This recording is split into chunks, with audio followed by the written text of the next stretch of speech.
My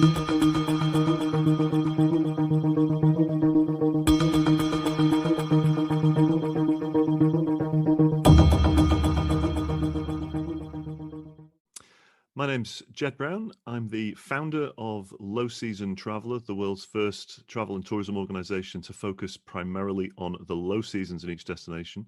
And I'm delighted to be here for WTAC's 5 in 5.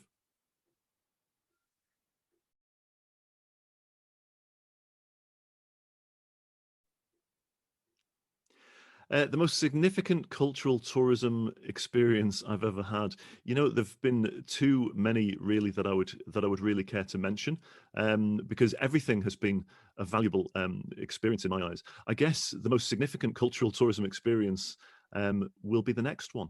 You know, quite simply, it'll be the next step on the journey.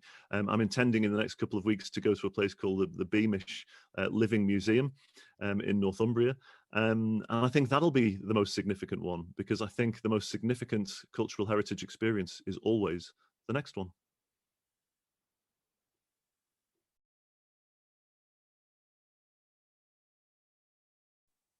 Well, yeah, clearly this is why Low Season Traveller exists. You know, there has we have as an industry, we've funneled people into these peak tourism periods, these peak months. And I think that's the interesting thing with COVID-19 is now we're actually starting to explore seasonality and the opportunities for spreading the visitor arrivals throughout the year a little bit more evenly.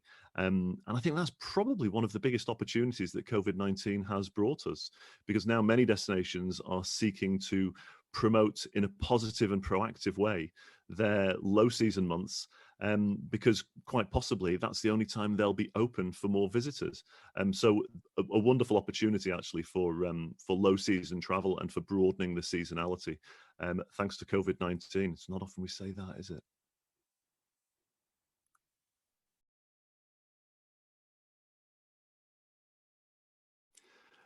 Yeah, great question. The impact of COVID-19 on traveller preferences, I think, has been quite profound.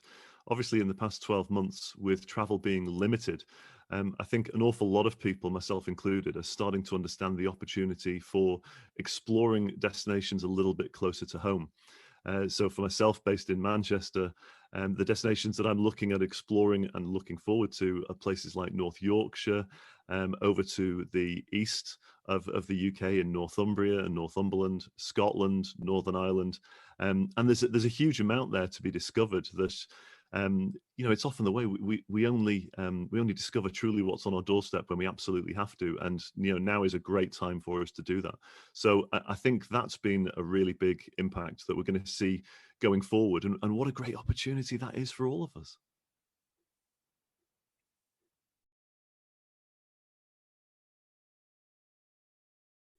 Yeah, there's a number of new public-private community partnership models which have been emerging over the past 12 months, and I think this has been absolutely wonderful for us to see this. At Low Season Traveller, we're working with a few different community-based tourism projects, which are absolutely wonderful because they give back to the villagers. So, you know, one of the key ones that we work with is the Huai Keng village in Mae Hong Son province in northern Thailand, and the Kayan people. And it's a great form of tourism because the culture and heritage of the Kayan people is preserved, and they share their stories and their crafts and their traditions, and yet they're the ones that benefit from the tourists that actually visit there. So it really is, that's I think the perfect model for the future, actually.